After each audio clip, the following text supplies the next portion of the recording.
नमस्कार मंडळी, विभूती दर्शन या यूट्यूब चॅनलमध्ये तुमचे सर्वांचे स्वागत आहे। येत्या 13 डिसेंबरपासून मार्गशीर्ष महिन्याला सुरुवात होत आहे आणि 14 डिसेंबरपासून मार्गशीर्ष महिन्यातील गुरुवारला सुरुवात होत आहे। आणि या वर्षी म्हणजे 2023 मध्ये मार्गशीर्ष गुरुवार हे 4 आहे। तर ते कोणते आहे मी मागच्या व्हिडिओमध्ये तुम्हाला सांगितलेच आहे। आजच्या व्हिडिओमध्ये मार्गशीर्ष महिन्यामध्ये कोणते नियम पाळावे आणि व्रत करताना कोणते नियम पाळावे, तसेच मार्गशीर्ष महिन्यामध्ये काय खावे आणि काय खाऊ नये, जे स्त्रिया किंवा जे लोक मार्गशीर्ष महिन्यातील गुरुवार करतात त्यांनी कोणते नियम पाळावे, कोणते पदार्थ अजिबात खाऊ नये, याविषयीची संपूर्ण माहिती तुम्हाला आजच्या व्हिडिओमध्ये देणार आहे। तसेच गुरुवारचे काही उपाय सुद्धा तुम्हाला मी आजच्या व्हिडिओमध्ये सांगणार आहे।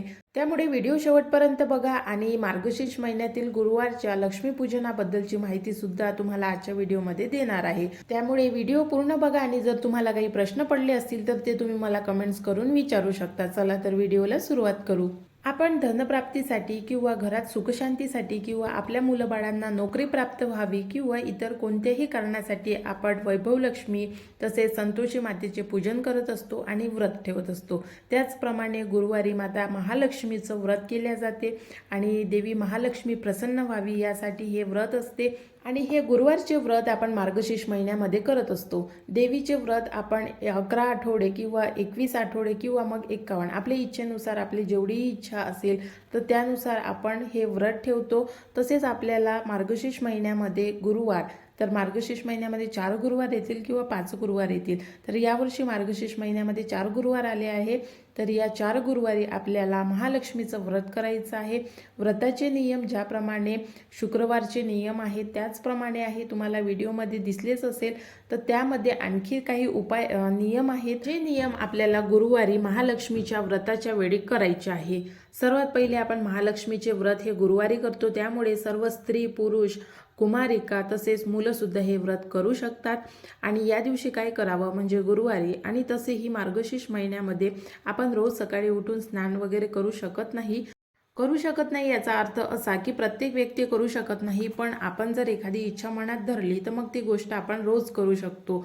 जसं आपल्याला मार्गशीर्ष महिन्यामध्ये गुरुवारचं व्रत करायचं आहे तर आपण रोज म्हणजे प्रत्येक गुरुवारी उठून सकाळी स्नानादी होऊन आपण देवपूजा मांडतो किंवा महालक्ष्मीची जी पूजाविधी आहे त्याप्रमाणे पूजाविधी मांडतो, पण हे आपण रोज करू शकत नाही। त्यामुळे आपण प्रत्येक गुरुवारी सकाळी लवकर उठून स्नानादी होऊन स्वच्छ कपडे घालावे। नवीन असले पाहिजे असं नाही, पण कपडे स्वच्छ असावे। हा गुरुवारचा सर्वात पहिला नियम आहे। त्यानंतर विनाकारण कोणाशी भांडणतंटा करू नये आणि कुणावरही रागवू नये। तसेच मांसाहार करणे वर्ज्य आहे, त्यामुळे मांसाहार करू नये आणि पुरुष लोकांनी मद्यपान करू नये। जर तुम्ही गुरुवारचे व्रत करत असाल तर अजिबात मद्यपान करू नये। तसेच व्यभिचार करू नये, कोणाबद्दलही मनात कटुता आणू नये आणि कोणाचं वाईट व्हावं यासाठी सुद्धा मनामध्ये चिंतन करू नये। आणि गुरुवारी अतिशय शुद्ध मनाने हे व्रत करावं। त्यानंतर एक वेळेस जेवण तुम्ही करू शकता आणि मात्र ज्यावेळी आपण उपवास करतो त्यावेळी असं म्हणतात की पाणी सुद्धा पिऊ नये, पण पाणी पिलं तरी चालेल आणि चहा कॉफी पिली तरी चालेल। त्यानंतरचा नियम, व्रताच्या दिवशी चिंच म्हणजे आंबट पदार्थ जे आहे जसे चिंच, लिंबू, दही, ताक, आमसूल आणि आंबवलेले जे पदार्थ आहे या पदार्थांचं सेवन करू नये। कारण आपल्याला माहीत आहे वैभव लक्ष्मीला सुद्धा शुक्रवार या दिवशी आंबट पदार्थ चालत नाही आणि गुरुवारी सुद्धा महालक्ष्मीला आंबट पदार्थ चालत नाही, त्यामुळे आंबट पदार्थांचं सेवन करू नये। पुढचा नियम असा आहे, तो आपल्याला पूजा करते वेळी पाळायचा आहे आणि पूजन हे नेहमी एकाग्र चित्ताने व्हावे। त्यामुळे ज्यावेळी आपण लक्ष्मीचे पूजन करतो, पूजाविधी संपन्न करतो, त्यावेळी पूजाविधी करताना आपलं मन आणि आपले विचार हे शुद्ध असावे। तसेच एकाग्र चित्ताने हे पूजन करावं। कारण जर आपण एकाग्र चित्ताने देवीचे पूजन करत असू, देवीचे मनन करत असू तर आपली इच्छा लवकर पूर्ण होईल। कारण देवीसोबत किंवा परमेश्वरासोबत आपण आपला संवाद साधत असतो, त्यामुळे एकाग्र चित्ताने जोही संवाद आपण देवासमोर करतो, देवा पुढे करतो, त्यामुळे तो सिद्ध होतो। आणि आजच्या बदलत्या परिस्थितीनुसार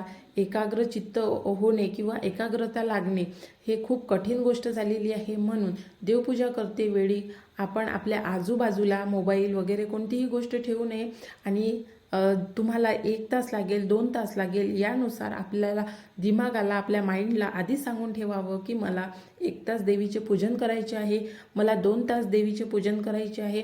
मग त्या पूजनामध्ये संपूर्ण जे विधी आहे ती संपूर्ण विधी झाली पाहिजे, असा आपला माइंडसेट करावा आणि त्यानंतरच पूजनासाठी बसावं. अन्यथा आपल्याला घाई आहे आणि आपण पूजन करत आहोत आणि आपण खूप घाईघाईने पूजन करत आहोत, तर त्यामुळे आपली इच्छा पूर्ण होईल असं शक्य नाही. म्हणून इच्छापूर्तीसाठी आपण हे व्रत करत आहोत, त्यामुळे देवीला प्रसन्न करण्यासाठी आपल्याला सुद्धा देवीला तितका वेळ द्यावा लागेल आणि अशा प्रकारे आपल्याला एकाग्र चित्ताने देवीचं पूजन करावं लागेल.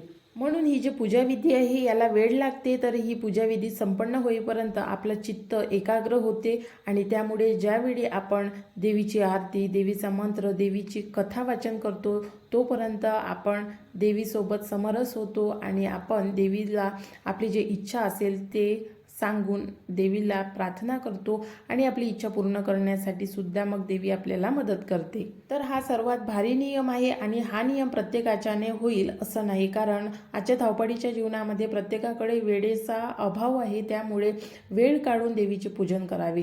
त्यानंतरचा नियम, तुम्ही पूजन संध्याकाळी कराल की सकाळी कराल यावर सुद्धा आहे. तर नंतरचा नियम हाच आहे की पूजन तुम्ही कोणत्याही वेळी करा, पण पूजनासाठी वेळ द्या आणि त्या वेळेनुसारच देवीचं पूजन करा.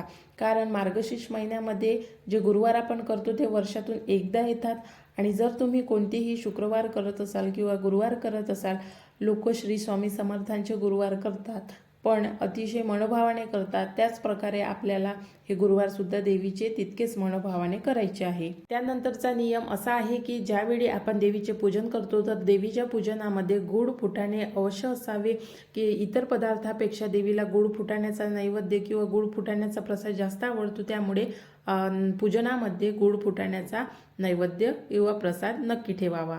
त्यानंतरचा नियम असा आहे, पूजनामध्ये 1.25 मीटर लांब दोरा आणावा. मग तो लाल रंगाचा, पिवळ्या रंगाचा किंवा पांढऱ्या रंगाचा, कोणत्याही रंगाचा असला तरी चालेल, फक्त काळा असू नये. आणि तो जो दोरा आणलेला आहे तो दोरा आपल्याला हळदीने पिवळा करायचा आहे. हळदीच्या पाण्यामध्ये भिजवावा आणि त्याला 21 गाठी बांधाव्या आणि गाठी बांधताना एक मंत्र बोलावा जो लक्ष्मीचा मंत्र आहे आणि तो जो धागा आहे तो पूजनामध्ये ठेवावा आणि त्यानंतर तो पुरुषांनी गळ्यात बांधला किंवा स्त्रियांनी हातात बांधला तरी चालेल आणि हातात किंवा गळ्यात तुम्ही कुठेही बांधू शकता, मात्र उजव्या हाताला बांधावा.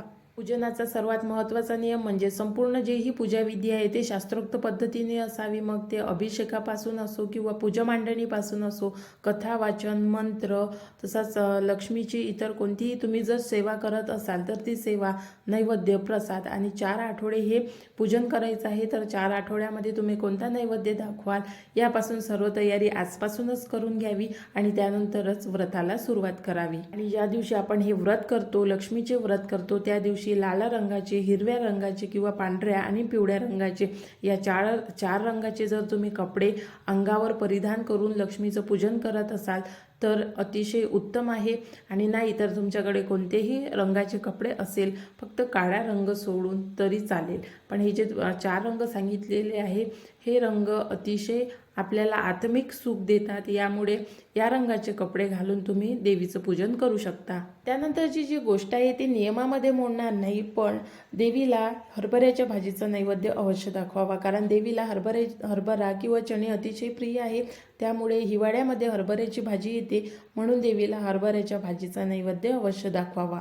अशा प्रकारे 4 आठवडे हे गुरुवारी पूजन करायचं आहे आणि त्यानंतर शेवटच्या गुरुवारी या पूजनाचं, या व्रताचं उद्यापन करायचं आहे. आणि उद्यापन जर तुम्ही सुवासिनी असाल तर मग सुवासिनी स्त्रियांना वाण देऊन करावं आणि कुमारिका असाल तर कुमारिकांना वाण देऊन या व्रताचं उद्यापन करावं.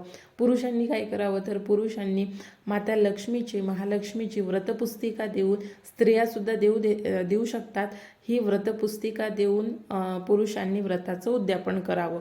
त्यानंतरचा नियम असा आहे, आपण पूजनामध्ये कलश भरून ठेवतो आणि कलशातील जे पाणी आहे ते तुळशीला अर्पण करावं आणि तुळशीला प्रदक्षिणा घालाव्या.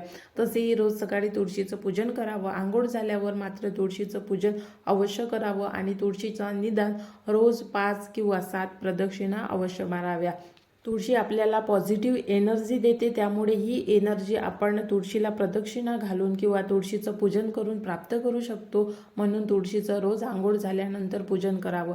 तसं आपण संध्याकाळच्या वेळी तर करतोच, पण सकाळच्या वेळीसुद्धा तुळशीचं पूजन अवश्य करावं. तर अशा प्रकारे हे गुरुवारचे काही नियम आहेत. तर आपल्याला धनप्राप्तीसाठी, लक्ष्मी प्राप्तीसाठी, ऐश्वर्य प्राप्तीसाठी, वैभव प्राप्तीसाठी, समृद्धी प्राप्तीसाठी, तसेच वृद्धी प्राप्तीसाठी आणि संतान प्राप्तीसाठी गुरुवारी काही उपाय करायचे आहे. त्यामध्ये पहिला उपाय आहे हळदीचा. हळद म्हणजे लक्ष्मी आणि केळी म्हणजे नारायण म्हणजेच विष्णू. तर आपल्याला हळदीचा आणि केळीच्या मुळीचा उपाय करायचा आहे. केळीची मूळ आणायची आहे आणि हळदीचा हळकुंड घ्यायचा आहे. तर गुरुवारी एक हळकुंड घ्यावं आणि केळीची मूळ घ्यावी आणि हे पूजनामध्ये ठेवावं. पिवळ्या कापडामध्ये तांदूळ, हळद कुंकू वाहून याचं पूजन करावं आणि हे पूजनामध्ये ठेवावं आणि पिवळ्या कपड्यामध्ये गुंडाळून ठेवावं. आणि त्यानंतर पूजन झाल्यानंतर हे जो कर्ता व्यक्ती आहे अशा व्यक्तीच्या उजव्या हाताला जिथे आपण ताबीजाप्रमाणे बांधतो त्याचप्रमाणे हे हळकुंड आणि केळीची मूळ आपल्याला बांधायची आहे. आणि जर बांधणे शक्य नसेल तर मग त्यामधला जो छोटा छोटा तुकडा घ्यावा, छोटीशी केळीची मूळ तोडावी आणि छोटीशी हळदीचं हळकुंड तोडावं आणि त्यानंतर ती ताबीजाप्रमाणे आपण करावं आणि ती जी गाठ बनेल ती कमरेला बांधावी किंवा मग आपण खांद्याला बांधावी. तर यामुळे लक्ष्मी प्राप्ती, तसेच तुम्ही जर कोणतेही महत्त्वाचे कामं करत असाल आणि तुम्हाला या कामामध्ये कधीच कोणत्या प्रकारची अडचण होणार नाही आणि तुमचे प्रत्येक कामं हा उपाय केल्यामुळे यशस्वी होईल. त्यानंतर गुरुवारी एका मंत्राचा जाप करायचा आहे. हा दुसरा उपाय आहे. मंत्र तुम्हाला वर व्हिडिओमध्ये दिसत आहे. कराग्रे वसते लक्ष्मी, करमध्ये सरस्वती, करमुले तू गोविंद, प्रभाते कर दर्शनम. आता हा जो मंत्र आहे हा मंत्र आपल्याला सकाळी उठल्यापासून ते आपण कामं करते वेळी आणि कुठेही आंघोळ करते वेळी जरी म्हटला तरी चालेल आणि आपल्या विचारामध्ये या मंत्राचा नेहमी आपण जाप करावा. तोंडातून बोललो नाही तरी चालेल, पण मनातल्या मनात या मंत्राचा आपण जाप करावा. तर हे जे 2 उपाय आहे ते अत्यंत प्रभावी उपाय आहे आणि गुरुवारी महालक्ष्मी पूजनाच्या वेळी अवश्य करावे. पुढले उपाय पुढल्या व्हिडिओमध्ये सांगणारच आहे, म्हणून चॅनलला जर सबस्क्राईब केलं नसेल तर नक्की सबस्क्राईब करून ठेवा आणि त्याचसोबत बेल आयकनला पण प्रेस करा. बेल आयकनला प्रेस केल्यामुळे व्हिडिओची नोटिफिकेशन तुम्हाला सर्वात आधी मिळते. आणि व्हिडिओ कसा वाटला कमेंट्स करून नक्की सांगा. आणि जर तुम्हाला काही प्रश्न असेल, मार्गशीर्ष महिन्याविषयी आणखी काही माहिती पाहिजे असेल तर ते सुद्धा तुम्ही मला कमेंट्स करून सांगा. त्या विषयावर सुद्धा मी व्हिडिओ बनवेल आणि तुम्हाला संपूर्ण माहिती देण्याचा प्रयत्न करेल. तर आजचा व्हिडिओ बघितल्याबद्दल धन्यवाद. मार्गशीर्ष महिन्याविषयीची संपूर्ण माहिती देणारे व्हिडिओ मी लवकरच आपल्या चॅनलवरती टाकणार आहे, कारण 14 डिसेंबरला मार्गशीर्ष महिन्याचा पहिला गुरुवार आहे. त्यामुळे मार्गशीर्ष महिन्यातील जे गुरुवार आहे ते बरेचसे स्त्रिया, मुलं, मुली सर्वजण करतात. तर माहिती असणे आपल्याला आवश्यक आहे. तर त्यामुळे मी संपूर्ण माहिती तुम्हाला विभूती दर्शन या यूट्यूब चॅनलवर तुम्हाला देणारच आहे. आणि जर तुम्ही फेसबुकवर सुद्धा अशा प्रकारचे व्हिडिओ बघत असाल तर विशेष ज्ञान विभूती हे एक चॅनल आहे, तिथे पण तुम्ही हे व्हिडिओ बघू शकता. आजचा व्हिडिओ बघितल्याबद्दल खूप खूप धन्यवाद.